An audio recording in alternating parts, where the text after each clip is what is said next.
Hey, everybody, it's Ron Johnson, and this is the Ron Johnson Show on Locked On Sports Minnesota. Hey, free agency is upon us. And did Kwesi sit back and wait? Or is this man in the kitchen cooking? We'll talk about all that and much more, but I got some inside information about a couple free agents that the Minnesota Vikings got. Will it hurt or will it help the Minnesota Vikings in the long run? We'll talk about that and much more coming up next on the Ron Johnson Show. Locked On Sports Minnesota Podcasts. It's endless Minnesota Vikings talk with the diverse voices of your local experts. Now the Ron Johnson Show. On the field, in the broadcast booth, Ron Johnson is Minnesota sports. He's played with them, hung out with them, and grown up with all the big names in Minnesota sports. They're hanging out with Ron Johnson. It's the Ron Johnson Show on the Locked On Sports Minnesota podcast. And it starts now.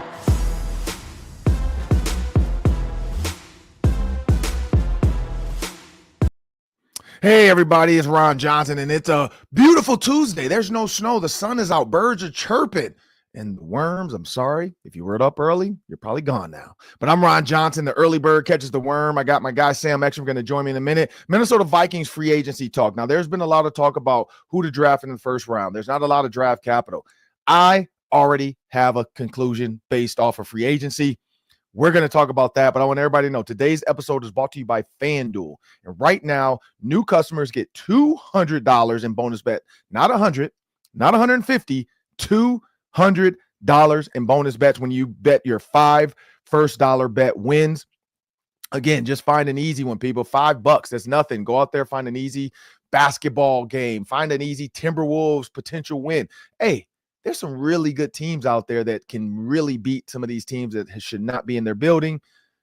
Take the line. Don't even take the points. Take the line, pick a winner, get you a bonus $200, and then go have fun with the house money. But again, let's go to FanDuel.com to get started, or jump on the FanDuel app if you're a brand new customer. Sign in, and then there you go. Well, as I bring my producer to the show, Sam Ekstrom, free agency could not have started better. Could not have started better. Like, I was concerned because you never know. Everybody's talking about, like, should Kwesi be fired? Because you started seeing Vikings exit the building, and we'll talk about that in the Daily 3. But you saw Cam Bynum sign elsewhere. And I think that was the one that hurt Vikings fans the most because of the in-house movie, because of the celebrations, because of the viralness of the personality with the team. I mean, getting guys at the NFL honors to do a dance number. Like, that's a leader. That's a guy that's a gravitator. He's getting guys. His gravitational pull was awesome this season. And Cam Bynum is definitely one of those guys that I know Vikings fans were like, oh, man, I can't believe they didn't re-sign him. But my guess is Harrison Smith is probably coming back, because I don't think Cam Bynum would have left if the Vikings knew Harrison Smith was going to retire. So that signs point to Harry coming back. Josh Metellus was already going to be here. That means Josh Metellus gets maybe more of a role on the field as a safety and not just a third safety, but as maybe a true strong safety to Harrison Smith's free safety. And then I'm pretty sure they're going to go out and try to find another safety. They did re-sign Theo Jackson, so I think they liked what they saw in him. But they're going to probably go out and find, whether it's another free agent, whether it's a rookie. We do know they got Bowden from the is it Holden or Bowden? Bubba Bolden from the Birmingham Stallions. And he was with the Browns at one point as well, right? I think that's where he was. Yeah, I don't know for sure. I don't think he's got a big NFL resume, kind of a project. Okay, yeah, I think he was with the Browns. I thought, maybe I'm wrong. I thought he had like a little Browns to him. Yep, you're right. Yeah, that's what I thought. I remember the name. But yeah, you're right. It's a project. Bring him in. Let's see where, because here's the thing about Brian Flores and projects. We know this. He does a great job of getting the most out of guys that you would not expect to do what they do. Like, I mean, honestly, like, he probably got Cam Bynum that money. Like, putting him in positions to do what he did. He's made Josh Metellus one of the best names out there as far as just all over the field, to where they're like, well, he's not a really good linebacker. He's not a great safety. He's just a great football player. And that's what Brian Flores does. And so Bowden maybe is his next project to say, hey, you're gonna be our fourth safety, maybe fifth safety. But I'm keeping 10 DBs. We know Flores loves a good DB. The ghost of Mike Zimmer.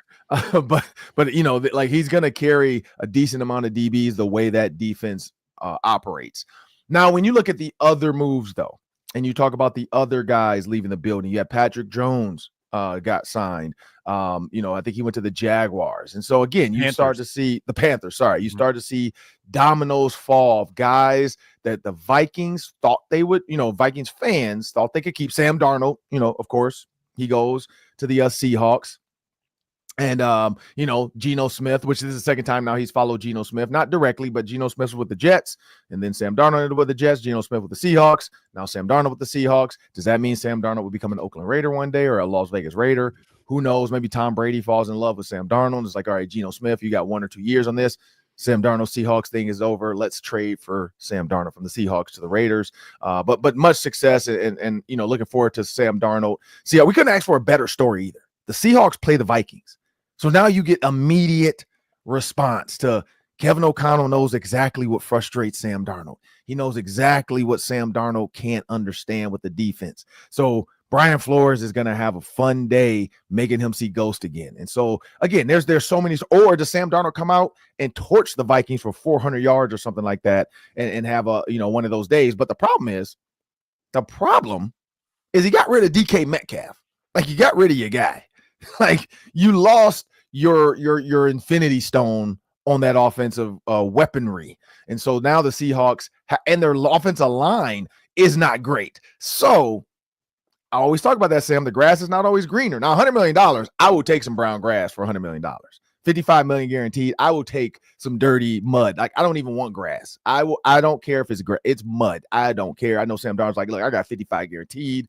I'm gonna be running for my life. I don't have a receiver to throw to.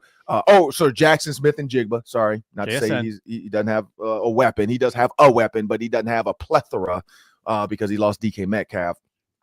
But anyway, so those are the guys gone. Talking about Vikings free agency, Sam. Kick us off. Who'd they get?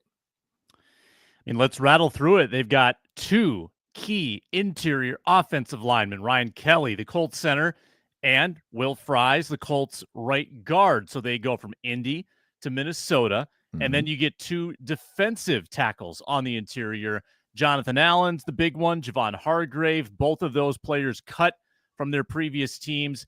That's going to bolster the trenches on both sides. And Byron Murphy Jr. coming back to Minnesota. 3 years, $66 million, Ron. That's big. And then your number 2 or 3 corner, we don't know exactly where he fits yet, Isaiah Rodgers coming in as well on a 2-year deal. Former Colt and Eagle, had a gambling suspension in 23. You got some splashy names there, Ron, and they did exactly what we wanted them to. The trenches just got way more physical. Yeah, and Hargrave being a 2-time Pro Bowler, Jonathan Allen being a great community guy and a hard-nosed guy. Like we talked about the interview and make sure you guys check out my appearance on Thursday. I'm going to try to edit this interview because there's some language we don't want to air on our airwaves. But check out my Thursday football party interview. I'm going to try to enter in with this for the guys. I also got some other stuff for the guys that they don't know about. So I'm looking forward to being able to break that down because Sam and I have talked about that. But, we can't tell you guys everything. Like, we have sources. We have people that give us information. We can't tell you everything right away. We got to make sure we vet it out first before we kind of get to that stuff because we don't ever want to put bad information out there. We're not that type of group. But his interview was viral back in the day, 2023, and it was hilarious. But the biggest thing I liked is he's a dog. Like, he wants to win. He doesn't want to lose. You look at Hargrave. He's a dog. He's a beast. He comes to that 49er pedigree. Like, they are going to get after the quarterback. You put those two with Phillips, with Grenard, with Van Ginkel, with Cashman, with Ivan Pace. Now you have Harrison Smith. You got Byron Murphy. You got what's his name? Josh Metellus. And now you're just really missing one corner. Like, you're missing one corner probably via the draft, maybe free agency, but probably via the draft. Maybe Shaq Griffin comes back and he's your nickel because we know he can play in the nickel. So they've kind of run it back, but they run it back with the pieces they needed. You go on the other side, like you talk about in the trenches. You got Fries and you got Kelly, who, again, a Pro Bowl center. Like, you need these guys. Like, you need all pro guys. And right guard was always a question mark. So clearly that means that's the end of what's the name? He'll be a backup maybe, but what's the guy they drafted? Ingram. Yep. So that seems like all signs point to Ed Ingram even being gone or being just a swing guard guy. Like, hey, we know you could play, but we're not too sure about X, Y, and Z. Like, we're not too sure about if you're this, if you're that, if you're this, if you're that. Like, are you a starter? Are you does Bradbury become a swing guard center guy? Like, hey, you're a backup center, but you also can play guard for us. Like, that's always key to have somebody that can play center and guard, because now you get less with more. More with less. You can get more with less by not having to carry 9 offensive linemen. Maybe you carry 8 because you have a center guard combo swing guy, and then you have a guard in Ingram. And then you also now probably have a swing tackle that you can probably find to play left or right tackle. And then you got just 5 starters. So maybe, again, Sam, you talked about, what was it, $3 million if you cut Bradbury, 3.6 or something like that? 3.6. So in my opinion, it's not a lot of money if you think about, I need a veteran backup center guard. You have one. Now, if you all of a sudden get lucky and there's a rookie out there or guy that you really, really liked that didn't, is not signed, and he's becoming a unrestricted free agent, or he's becoming a restricted free agent, you can get him for an offer sheet. Then yeah, we know Rob Brzezinski's going to go after that, because that $3 million could go towards somebody's bonuses or a potential signing of somebody. But at the end of the day, all signs of this group point toward Aaron Jones is back. So that means they don't need to draft Caleb Johnson or who would the other guy, like Omarion Hampton. Like, you don't need to draft a guy in the first round there. They got, like you said, they got 2 interior defensive linemen. So maybe my Kenneth Grant doesn't happen now in the first round. Could they still get him? Yeah, because Harrison Phillips, like, how much longer? 3-4 years, or 3 years left, or 2 years left?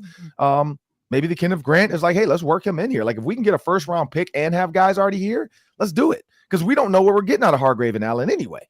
But the Kenneth Grant, maybe it's not there. He also tested really well. So he went, like, I don't know if I sent it to you, Sam, but like Todd McShay originally, like, he was down in that 30 to 24 range. Now he's 13th by Todd McShay's big board.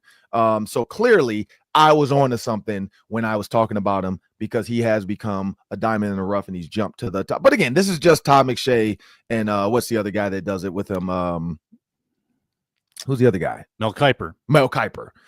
This is just their assumptions. This is them. Now, again, their assumptions are really good because they do have a lot of insiders. So this is them talking to other GMs and coaches at the combine, and, text messages. And what do you think about this guy? What do you think about this guy? Where should this guy be? And then they create a big board. They're never just like watching film and being like, oh, he's 13th. No. They're asking guys where they think they should draft them. And I do the same thing. Like, I know football, I played it, but I still ask guys. I still ask coaches around the league that I'm friends with. I still ask scouts around the league that I'm friends with. Like, I'm going to text my guys and be like, yo, what do you think about this guy? Like, you're in the building, you're worked with this guy. And so that's where, when you look at Kenneth Grant jumping the board, all signs to me, Sam, sounds like a trade back. Kwesi sounds like a Kwesi trade back. It sounds like this is going to be a boring, what is that? Thursday night is the first round. Is that when it normally happens? Yeah, Thursday night? Yeah, Thursday night. Sounds like it's going to be a boring Thursday night at the Vikings draft party. Sounds like there's going to be we're sitting there. The Vikings have now traded out of the first round. They have now acquired a second and a third from the Cleveland Browns. Cleveland, you are on the clock. And then we move on. Cleveland goes up because they got Myles Garrett now. So now they probably got to go up and maybe get a quarterback. Who knows what happens with them and Deshaun Watson and all the other stuff. But I could easily see them. I mean, because I know they said that, Travis Hunter is linked to them now because Jerry Jeudy, said he'd be a great asset to their team. Corner and receiver, not having to play as much receiver, but corner. But yeah, I could see them wanting to get back in the first round and say, hey, let's go get a guy. Let's go get the guy we want. Let's go get another whatever, whether it's a quarterback or whatever they want. But I could see the Vikings trade now. You don't have a lot of draft capital. You did do a great job on day early. Is this day one of free agency, or was it yesterday? Yesterday was the opening of tampering. Yeah. So they did a good job on early day 1, day 2 of getting guys in the building. I like the fact that, because I know you put this together before it even happened. You said Jonathan Allen is visiting Washington, and they didn't let him out the building. I think that's the key. Like, that's the key. When you can get a guy in the building and you really want him, you don't let him leave. Blake Barrett's is his agent with IFA. They are in town. So now his agent is in Minnesota. You're going to see Jonathan Allen all over the state of Minnesota, like CJ Ham, Like Jonathan Allen is a community first guy. He has a really good foundation. He's a really good guy. And so now Blake Barrett's and his team, his marketing team has him here in Minnesota. So I promise you, these companies here are going to get a healthy dose of Jonathan Allen in their community because this guy is going to be out at the schools doing all the stuff he does for his foundation. But I know for him too, it's a little bit of comfort because he's been to Minnesota a bunch in the summers when Blake Barrett's and them do their marketing. I forgot what they call it. They call it like their marketing symposium or something where they have former players come talk to the young guys. They have current players talk to the young guys. And then the guys all get to hang out and, be at the lake and just, have dinner and have lunch and just get to know each other for, I think it's like 3 days. They call it their marketing combine. But the guys all get to learn about marketing, learn about business side of football, not football, the business side of football. Like, where's your marketing dollars? How do you stay out of trouble? So that we can continue to market you, because if you do something stupid, your marketability is gone. But getting Jonathan Allen, I think, was huge. But I think it points to a trade back, Sam. I don't know. What do you think? Yeah, I mean, I think when you've handled all of your significant needs in free agency, then you can afford to trade back. And I'm only going to trade back if the price is good. I want 2 day 2 picks, but I think that would make sense. I guess safety would maybe be the one area, depending on, even if Harrison Smith is back, you're still going to need a pipeline there. Yeah. That'd be one area of need that I could identify, but they're really set. They're in a really good spot. They're in a position of strength. They don't have to be desperate in the draft, and that's where you can swing some good deals and really be patient and make something happen. So if they maximize picks, I'm all for it. If they can go from 4 picks to like 7 in this draft and get a couple day 2s, that wouldn't be too bad. And when you look at the numbers, Sam, so because I text Blake Barrett, so like I told you this morning, and I made sure to do that. And I text some former Colts guys as well, just to kind of get their ideas on the Colts guys, because it feels like these are the Minneapolis Colts, because you got 3 of them. But you look at Hargrave, contract hasn't been disclosed yet, unless it has since we've been going. I haven't seen it. I've been looking. I haven't seen it. But Jonathan Allen, 3 years, $60 million. Will Fries, 5 years, $88 million. Kelly, 2 years, $18 million, which seems more like a stopgap center. Like, let's see what we have in him. But Freeze at 5 years feels like this is the guard we want. Like, this is the guard we want. We want to go with for a long time, to go with Christian Darrisaw and Brian O'Neill. And then cornerback Isaiah Rodgers, again, a stopgap corner, like you said, can play outside, smaller guy, but 2 years, $15 million. And so they're spending this money. And again, people, that the salary cap is a number, but these are all like, we don't know what that first year number looks like. So for instance, Jonathan Allen's $20 million comes off the, what was it, $73 million you said, Sam, was in their cap space? They went in with 63. So, yeah. So if 20 comes from Allen, we don't know Hargrave, but, like you can say 9 is Kelly. You can say 7 is Isaiah Rodgers. Byron Murphy, what is his, 30 a year is what Byron Murphy's at? 22 a year for Byron Murphy. With a guaranteed, what was his guarantee, though? He had 35 guaranteed. There it is. So when and those guarantees, people, are spread out over a number of years as well. So the Vikings are doing a great job. And honestly, too, and you know this, Sam, these are the numbers their agents have been given, and they probably leaked it to people. But that can always change. Like, they can always come back and say, hey, okay, we got you. We both agreed to this was the number, but can we structure it this way? Because Rob Brzezinski is going to say, hey, I can't give you 20 this year. Can I give you 11? But I promise you next year you'll have a roster bonus of $5 million. Because what he's trying to do is strategically figure out, where can I hide this money and move it? And, like Deshaun Watson, people were like, oh, I can't believe they signed him for more years. They didn't. They just pushed pushed it back. So it's like, we don't have to lose $230 million within the time frame now. We're still going to lose $230, but now we're going to lose $230 over 7 years instead of losing it over 5 years. The old Tony Gwynn thing. Like, if I was Deshaun Watson, I'd be like, look, I'll sign a 30-year deal with you guys. 30 years, give me $300 million. That means I'm going to get $10 million a year for 30 years, guaranteed. And so then he'll retire in 8. And then all of a sudden you'll see the Deshaun Watson day. Deshaun Watson gets another $10 million today. Deshaun Watson gets another $10 million today for the next 20 years. Like, I don't understand why people wouldn't do that. One, you're going to stop yourself from buying dumb stuff. And you're going to be rich anyway, but now you deferred the money so the team can spread it out and you can still get your money. Like, you're still going to get it. It's guaranteed. Like, they can't, unless you murder somebody, they can't really come back and say, we're not paying you. And I think, honestly, I'm not going to say this is okay, but I'm pretty sure once you're not on the team anymore, but you sign that long-term deal and they have to keep paying you like Bobby Bonilla, you can do whatever you want at that point. Cause it's not what is it called? Behavior detrimental to the team. There's none of that anymore. So because you asked me a question, Sam, looking at ranking, what was the best moves, and when I look at these right here, I have to go first with Will Fries. Like, I think guard, like, as much as the Vikings joked on Twitter about the Vikings Twitter joked about like remember everybody they signed, does he play guard? Does he play guard? Yes, he plays guard. Will Fries plays guard. And so Will Fries, in my opinion, I would put as 1. I would then go to Jonathan Allen at 2. I would go to Ryan Kelly at 3. I'm going to go Hargrave at 4. And then I'm going to go Isaiah Rodgers at 5. As far as those 5 free agents right there that I can see on this list from the money, that's where I'm ranking. I don't know. What do you think of that list? Yeah. Well, and let's not forget Byron Murphy too. I mean, and Byron Murphy, yeah, like Byron Murphy, in my opinion, I still put under Will Fries. Like, I really think guard was important, especially if you want to run the ball. You look at how they got beat against the Lions, and then against the Rams in the playoffs. It was the middle. Like, there was too much pressure in the lap of Sam Darnold. I think the tackles and tight ends did their jobs, but that middle just got walked. And Sam Darnold had no time to throw the ball. And when he did throw it, guys were like at his feet. I think, and maybe you put the two together, Ryan Kelly, and I'm gonna have to go back and watch some Colts film to see how they work together. But yeah, it's like I think guard, like, that was key. And you put him next to Brian O'Neill and then Kelly, that right side seems really strong right now. Like, that seems really good for JJ McCarthy. Let me ask you this, Ron. So this is the trend now with the 5 signings in free agency. They all have some kind of injury or suspension red flag that allowed Kwesi to save a little money. So Jonathan Allen, triceps injury last year, missed a lot of time. Javon Hargrave, torn pec. Will Fries, broken tibia. Ryan Kelly missed like 5 games here, 2 games there.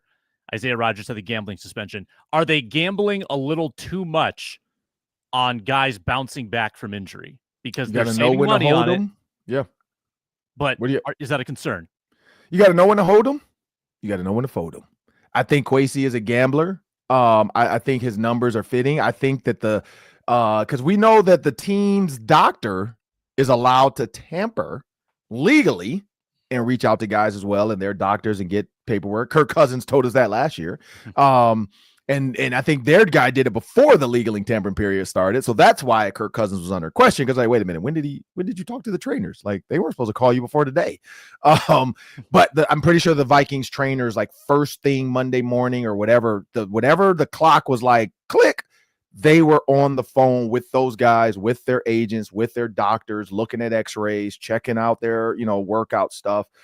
You do bring those guys in, barring a physical, and do all that stuff as well. So my guess is they did their due diligence and they felt like, you know what, these guys are good to go. Because you don't sign a guy hurt knowing he has to come in and have another surgery. Now, again, unless that guy did a great job of lying to you and showing like great workout, a bit like Jonathan Allen getting in the building and them, the doctors, and pretty sure he had to go see the trainers and they had to check him out and do all the stuff. And he had to do like a hernia check and all that. I mean, you go through all the stuff when you're a free agent. Like, you got to go see it. Because I remember when I was a free agent and I went to visit the Steelers and I went to the Bears, like, they check you out. They make you, open up your fingers and let me see your hands and let me see your knees and what knee did you hurt? They make you go get another quick x-ray at MRI, and the Vikings have TCO right there. So it's even easier for the Vikings. You don't have to drive anywhere. You get on a cart and you go across the parking lot and you go to TCO, and I'm pretty sure they rush it. Like, hey, here's the MRI. I can't wait 17 hours. We need this back in 5 or 6, whatever it is.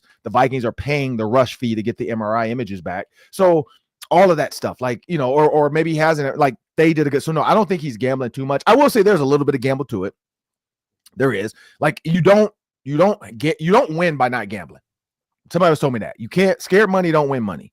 And that was old back in the day when I was growing up.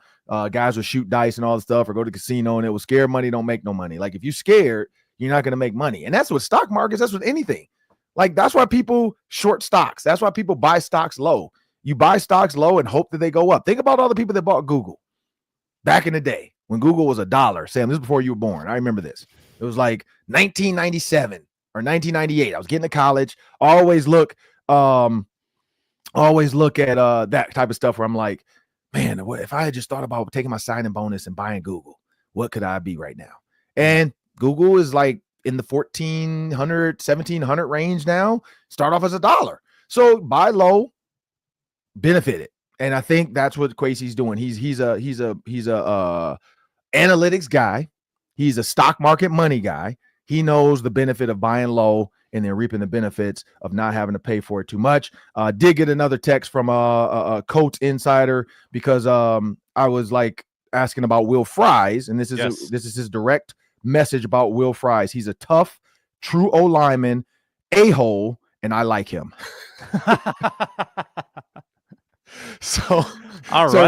So he is a guy that plays the offensive line the way it is, and that's why, Sam, even before that text, that's why I had him number 1 on my board for I think that's a great pickup, and that's before I even knew that information, so my intuition was right. But I love that. Like, he's a true, tough, old school O-lineman, and he's an a-hole, and I like him. You need that.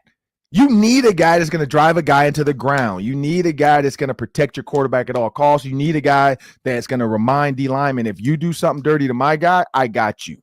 And so in the run game, Aaron Jones is going to love him. We're going to see a lot of inside zone right, and I'm looking forward to it. But we got to sit down with Cody Lindenberg. Talking about free agents, now we're going to the college ranks. Cody Lindenberg has a pro day coming up with the Minnesota Gophers, and a lot of NFL teams. The Vikings met with Cody Lindenberg as well. So could there be another Blake Cashman, Cody Lindenberg, Gophers connection with Minnesota?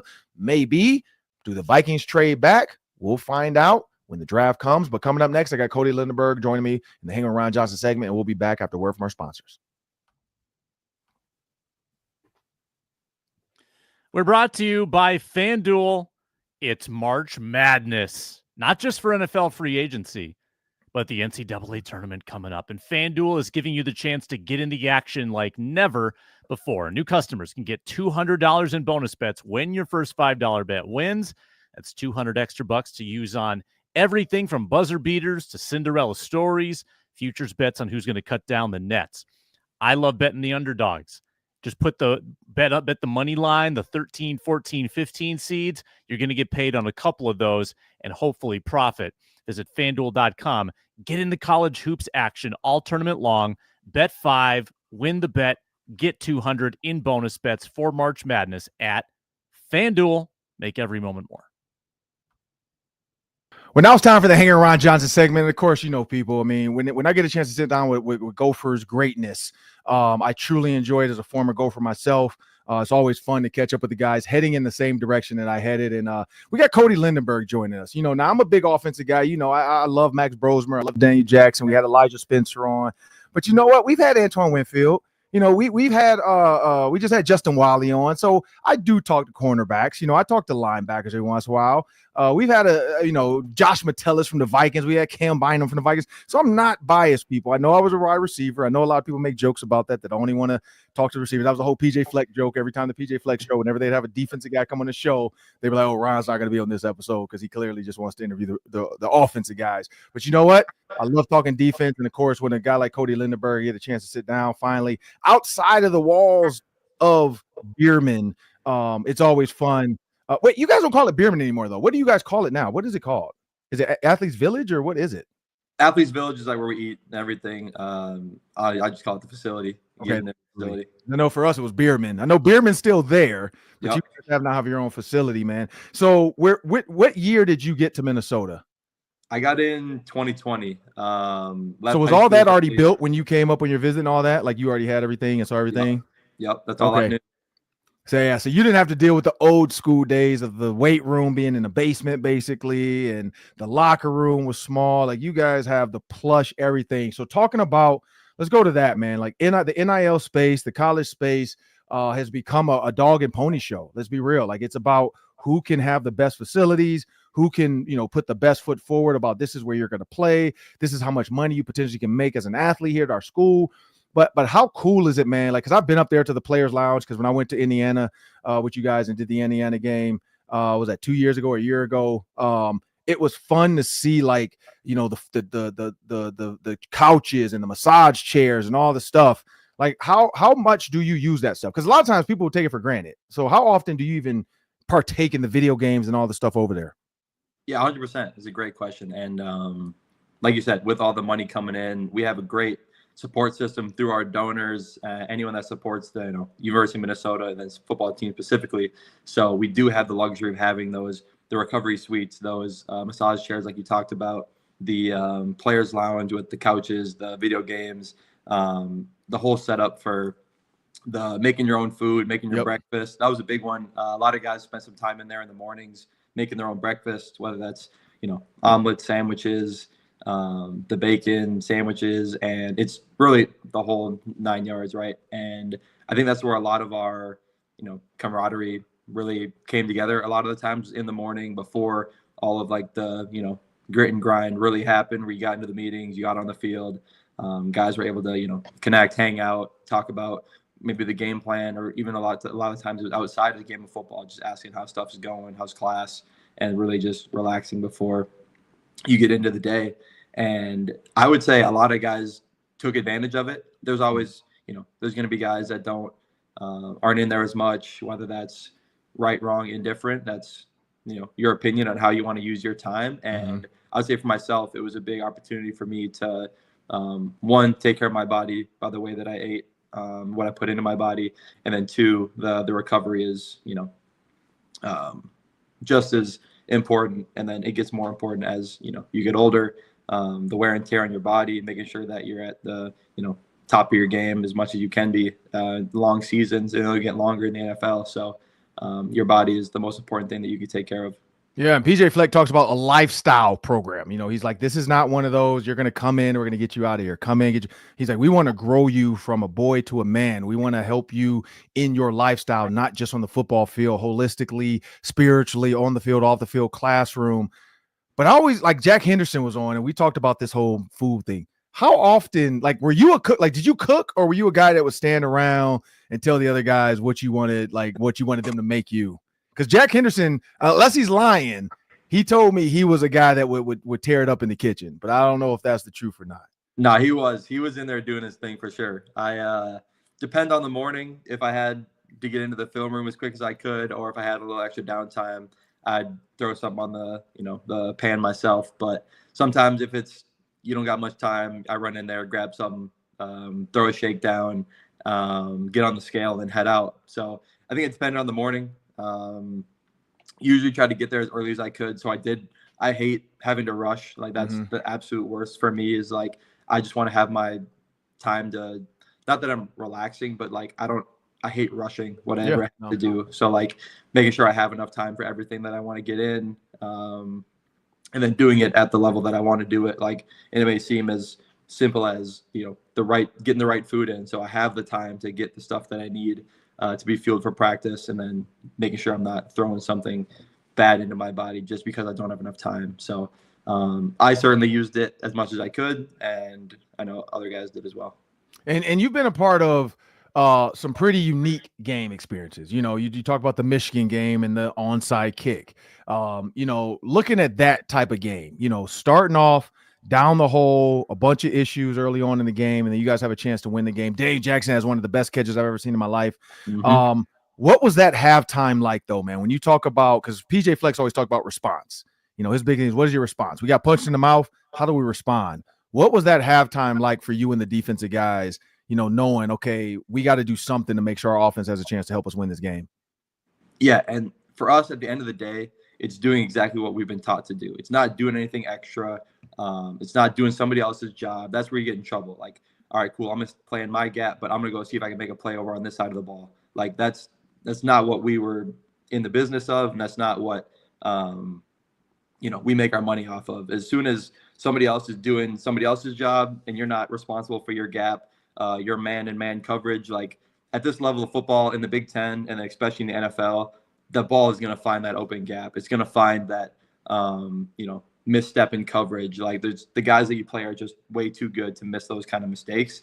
So it's not beating ourselves. It's making the right reads, getting in the right gap.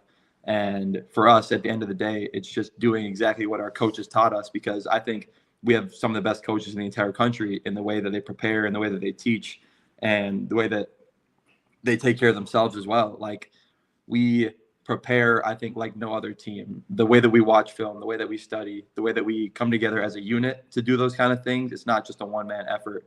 And that was the message in there. Like, let's keep doing what we're doing, but just a little bit better, because we know that this isn't as good as we can play. So let's go and do that. It wasn't anything over the top. It wasn't like a oorah kind of thing. Like, we knew what we had to do, and we knew that we could go and do it. So it was really that, that boost of like, look, guys, like, we can do this. So let's go do it.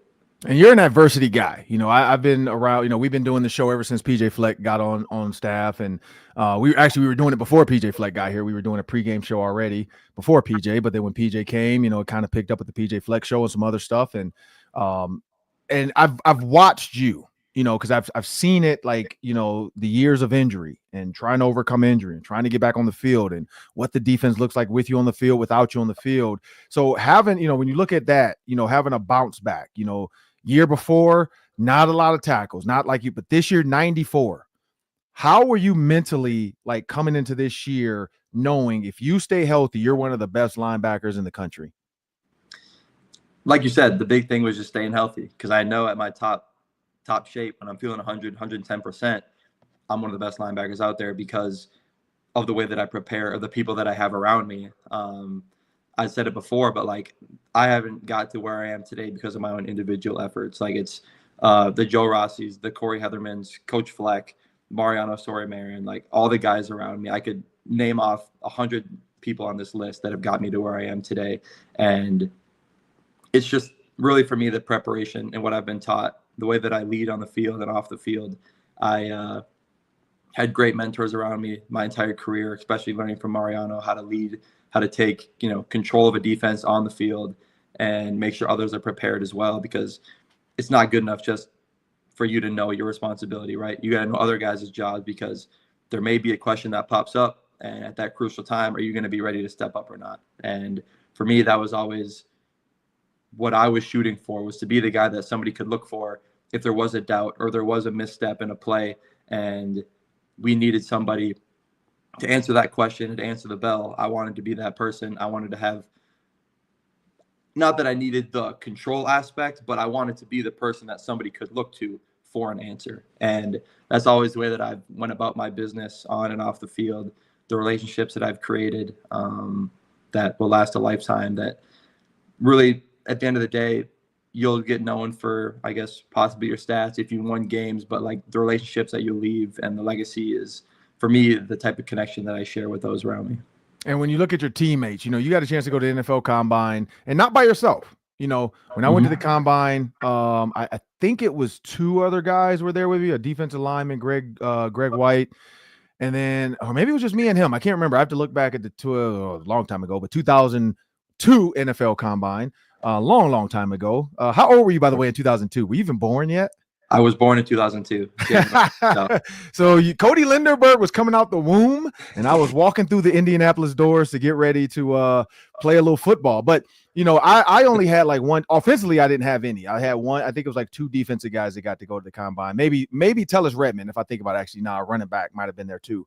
But you guys had a decent amount of defensive guys down there, man. How cool was that to be able to have a connection with other guys? I mean, you guys from playing against them and in the Big Ten, and you see these guys, but how much did that help, though, to kind of have other guys around that when it was like downtime, you could actually just hang out with somebody you already knew?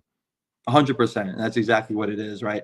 It's that comfort. Like, everybody's going there with such these high expectations on themselves. Like, I got to run this number. I got to make sure my meetings and interviews go, as well as they possibly can, which aren't bad things. It's just like, if you look at it in the wrong light, it can be an extra weight on your shoulders that you really don't need in that already stressful environment.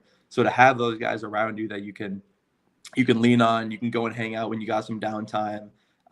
It really, really settles the nerves. It gets you more prepared. It gets you more confident, and you can just be there for each other. Because, for example, if one of us are having a little extra difficult time, like, look, like, we'll be there for each other. Like, talk him, take his mind off of something maybe, or just stay on that topic, but we'll talk through it and we'll go through something that will hopefully get us all in the right headspace. Because again, one of the most stressful times of a young man's career, going into the NFL, everyone's dream.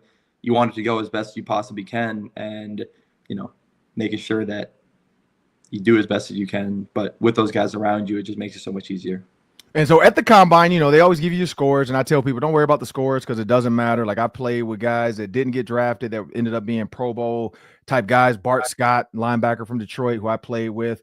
He came to the Ravens with me. We grew up together, like little league football, and then we ended up on the Ravens together.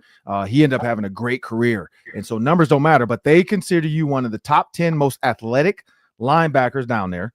I know your numbers were great when you were up there. You presented yourself well on stage. Your strength, instinctive for a field with misdirection, which feels like a little bit of that Joe Rossi defensive recognizes stuff. Recognizes blocking scheme, fits in the runs accordingly, scrapes, squares up to the line of scrimmage with great tempo, knows how to play around the block, tackles good, and widen wrap inside the box. Now, here's the weaknesses, and tell me what you've been doing to kind of like if you knew these were weaknesses or if these are just what they think or if you're taking this and say, how do I do this? They said below average knee bend, which means just taking on the blocks. You know that. Doesn't attack the line of scrimmage with much downhill flow. It doesn't feel like you're a guy that they send to blitz anyway. It feels like you're more of a sideline guy. Struggle down, bring down North Carolina. This is very specific. Struggle. I don't know if you've seen. Have you seen your draft analysis yet? Not these exact ones. Okay. No. So struggled to bring down North Carolina's Omarion Hampton. That's very specific. And I was at that game. I don't know where that comes from. I know Omarion Hampton is considered one of the best backs in the deal. But when you hear that kind of stuff, like here's his weaknesses, because again, if you don't know what people consider to be weak, how do you work on it? In your mind, how are you going into your pro day now and talking to these NFL coaches to kind of just show them that one, you do have knee bend, you are athletic, you do know how to attack the line of scrimmage downhill when the scheme calls for it and attack a fullback. Like in your mind, how do you go after that type of stuff, coming up, because you got your pro day coming up soon? 100%. And the way that I go about that is walking through those exact things that may seem as pros or cons. Both of them can be talked about in, a manner that is all of those things that I believe are talked about in terms of the cons, you could say, are all very coachable things. Right. For me, it's the knee bend. It's, I've always talked about my, constant low pad level throughout the entirety of a play. I do stand up at times, get a little tall, and if I stayed lower, I could get, longer lockout, get off blocks easier, get out of breaks in my, my back pedal into coverage. If you talk about, tackling, many of those clips in the UNC game, I could rattle off a bunch of them right now. I'm too high when I go to wrap and roll. I'm above the knees. I got to be right at the knees, and I got to wrap and roll and gator them. So that's very coachable for myself. It's not something that I can't do, something that I haven't shown that I can do.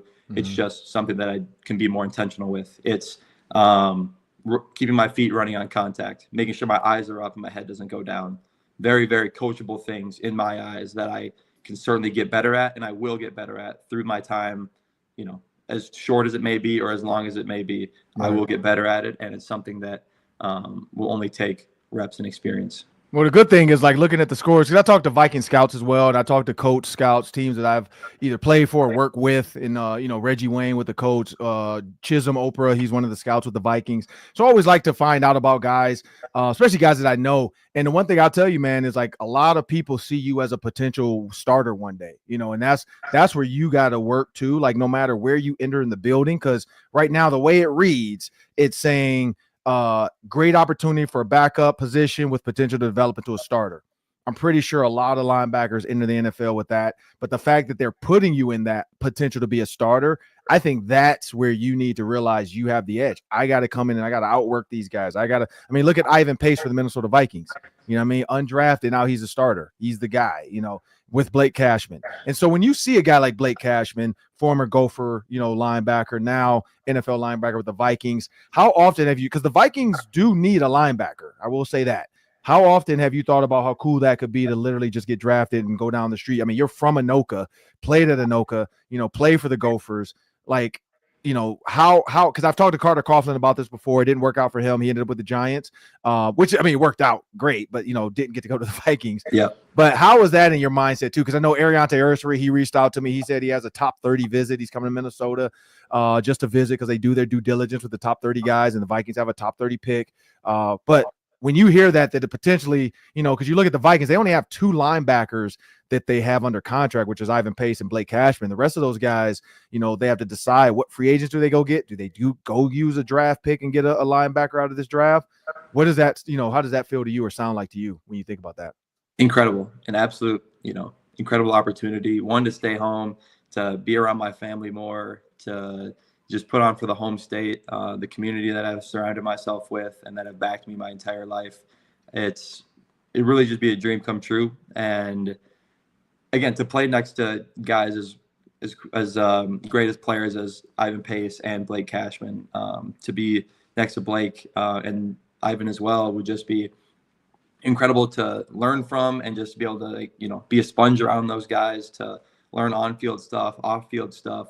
And then to have that, that comfort with a guy like Blake that I've talked to before and have shared similar, paths with in terms of growing up in Minnesota, playing at the Gophers, and then going on to the next level. It'd be a really, really cool opportunity that I'm really excited about. Have you had any conversations with the Vikings about that? Like, have they at the combine or anything yet? Or I know they'll be at the pro day, but have they talked to you since before then? Yeah, so I talked to him at Reese's and the combine. So had some good talks, good interviews. So really excited about that. Oh yeah, because you were at the Senior Bowl as well, and Yep. Again, being down there at the Senior Bowl, how did you feel like in that atmosphere around the best of the best? Because you are considered, if you're at the Senior Bowl, you're one of the best of the best.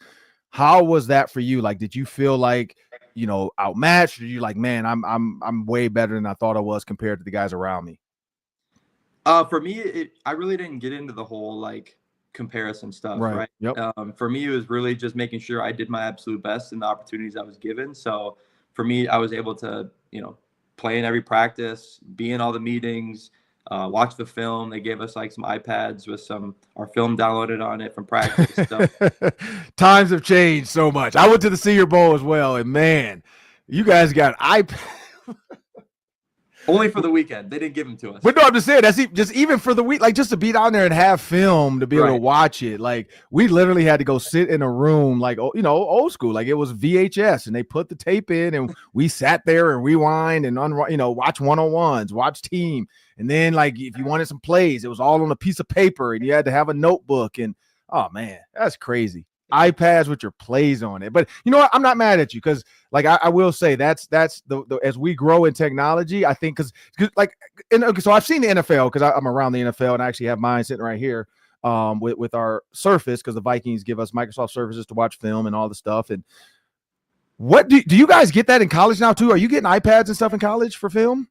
We didn't get iPads, no, but I had one myself that I used, and I liked it a lot, just to be able to take notes. You don't have to carry around these big old thick binders in your backpack. Right. You got everything on this little compact iPad that you can.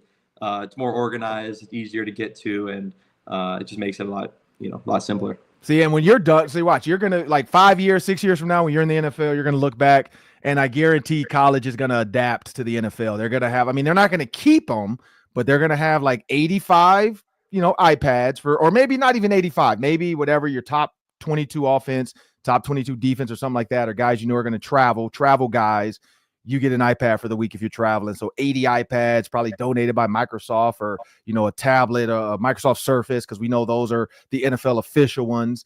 And I think either or, but yeah, it's going to keep growing, because as they get this 16-team playoff crap now and all this stuff, it's going to grow. But looking at PJ's program, and we've had you on the show a bunch, and you guys have talked about this, man, but tell me a little bit about why PJ Fleck, why did you choose Minnesota and PJ Fleck? 100%. So first of all, growing up in Minnesota, my dream was always to play for the University of Minnesota, no matter, the other offers I had. Right. I committed on the spot. When Coach Fleck gave me the offer, there wasn't a question in my mind. I committed right away. And really, for me, the other thing was, like you said, Coach Fleck. He really represented and pursued everything in his own life and in the culture that he's made in the University of Minnesota. That's everything that I wanted in my life as well. You talked about becoming a better man academically, athletically, socially, and spiritually. Like, you're not just there to become a better football player. Like, at the end of the day, yes, we want to win football games, but we believe that if you become a better man through the process, you're going to win more football games. You're going to become a better football player in the process because you do your due diligence outside of the building. You're serving and giving. You're sitting in the front 2 rows of class with a collared shirt on. And that was a big one where guys would look at me like, bro, he really makes you like sit in the front 2 rows. But like, it's at the end of the day, it may seem whatever in someone else's eyes, but like it's something that shows like you're committed to becoming, the best version of yourself in your school life. So whether that's you need an extra point to bump you up to an A versus a B+, maybe your teacher's going to be more willing to do that because you've always been, interactive. You're sitting in the front 2 rows, you're paying attention, or you need some extra help after class. They're willing to stay after with you because of how, well of a student you are. So that's just an example of that, where like somebody may, take it in a different light to where it can be used in a positive light as well. And I could give you 100 different things like that in the culture, but another one is the serving and giving. We do a lot of that, and that's, the most important thing that you can give away in your life is time. So it's not about the money that you give away. It's not about the gifts and the materialistic things. It's giving up your time for somebody else to make their day. And usually at the end of the day, it makes you feel better as well, right? So it's always it's a win-win when you go and serve and give for somebody else. And last one before we get out of here, man, when the NFL team calls your name and you get that phone call, what are they going to get out of Cody Lindenberg? Oh, man. Oh, gosh. Just thinking about getting that phone call right now gives me goosebumps. But, you're going to get a hardworking, tough SOB that's willing to do what it takes to get on the field and make myself a better player and make the team better, right? I'm not only here to make myself better, but I want to make a championship team. I want to make that team around me much, much better. And I believe that when you draft me, you're going to get that. Well, man, thank you for joining me on the Ron Johnson Show. That's Cody Lindenberg. I'm Ron Johnson. Coming up next, we got the Daily 3. That's 3 questions, about 3 minutes each. And we'll do that after a word from our sponsors.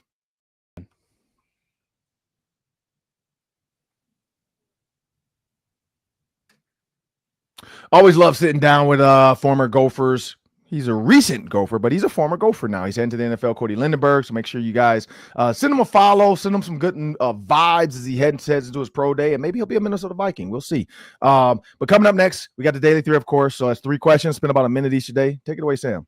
All right. Now, a lot has changed since I scripted these questions initially. So we're gonna make it up on the fly. I've seen a report that Daniel Jones is still weighing his option between the Vikings and the Indianapolis Colts. So with the Vikings, he's got J.J. McCarthy, basically a rookie that he would be going against or sitting behind. With the Colts, he's got Anthony Richardson, who's been in and out of the lineup. He's been a little more unpredictable.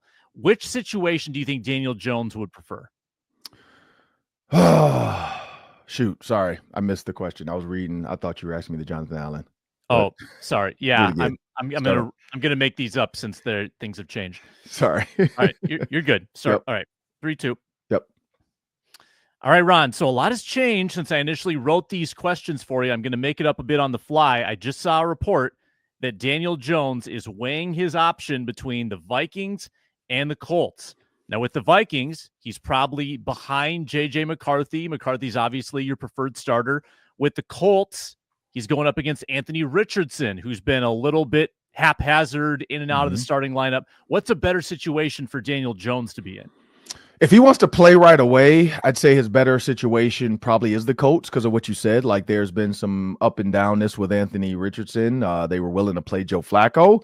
If he wants to get better and make money, and I mean, look at the Sam Darnold trajectory. Look at the Kirk Cousins trajectory of what quarterbacks have been able to sit in the situation, play, and then go make money elsewhere. I'd say KLC because we don't know what J.J. McCarthy is. And so if you happen to stay here, learn, maybe play a year or sit for a year or two, and then all of a sudden they're like, look, J.J. McCarthy isn't it.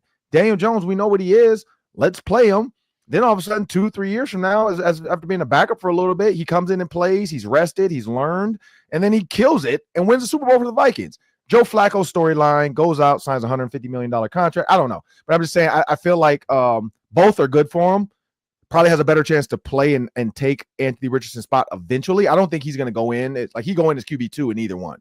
Like Anthony Richardson's the starter for the Colts. JJ McCarthy's probably going to be the starter for the Vikings. He go in QB2 either one, but probably has a better chance to play because of how Anthony Richardson has played in the past versus like JJ McCarthy being a true rookie. Nobody knows what he's going to be, and all signs, if you look at the preseason game against the Raiders, point towards JJ McCarthy being good. So I'd say favorable to play Raiders. I think Colts, but for his career, I'd say stay with the Vikings. Yeah, I think that's a good analysis. Ron, well, the Vikings got a lot of free agents. Also, a lot of players the Vikings didn't get, both their own guys and players from the outside. Javon Holland, DJ Reed, a couple of those early guards that were going off the market. Who did you want in purple that did not end up in purple, whether it's a Viking or someone from the outside the organization? Hey, Cam Bynum. I mean, DJ Reed for sure. Like we talked about that as a corner.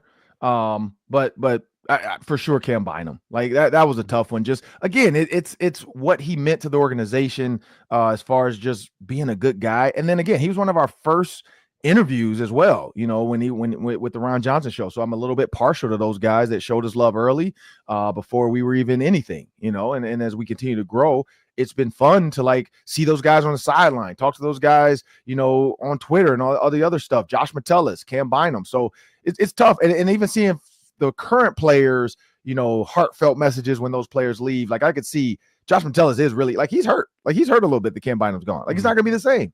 Like you're not going to get the same celebration. You can come in and try to create a celebration with the new guy, but Harrison Smith's not doing it.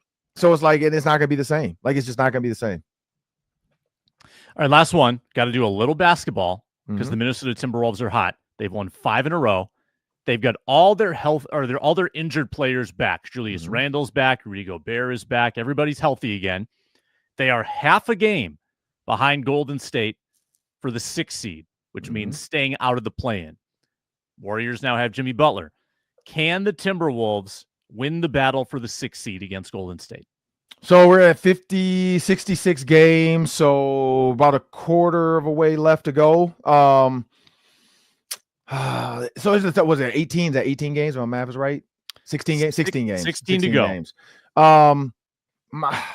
So I struggle with that. Like, so I want to say yes. I do want to say yes. But also, I hate to bet against Steph Curry. I feel like that's the worst bet ever. Like anybody that bets against Steph Curry tends to lose. And that's why people are saying like Klay Thompson is probably regretting now leaving Golden State when you look at where his team is going to end up being versus where his other team is going. Again, it's not always greener on the other side sometimes. Sometimes just play second fiddle. Play the guy, play that role. Take a little bit less money.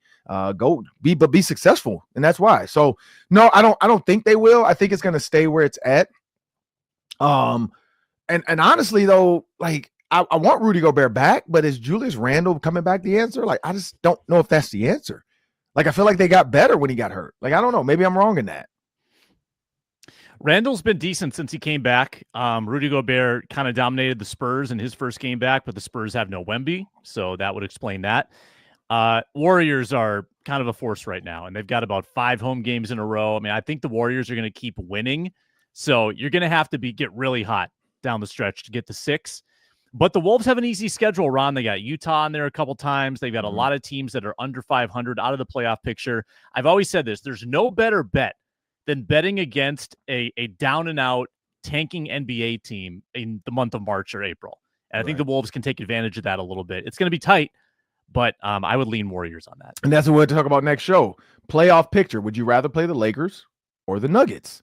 Like, do you want to have the 7th seed, win the play-in, stay 7, and then play the Nuggets? Or do you want to be the 6 and play the Lakers? So we'll talk about that. But I'm Ron Johnson. That's Sam Ekstrom. I want to thank you guys for joining us today. Make sure you guys check out all of our content. Stick around Thursday, man. Thursday's going to be a fun. When I jump on, I'm going to have some fun stuff to talk about. I got some stuff about some of these current players coming in. I saved that show for my jokes, and I got some jokes coming, people. So make sure you guys check that out Thursday. But I'm Ron Johnson, Sam Ekstrom. Make sure you guys subscribe on YouTube to Locked On Sports Minnesota. And thank you. Have a great week.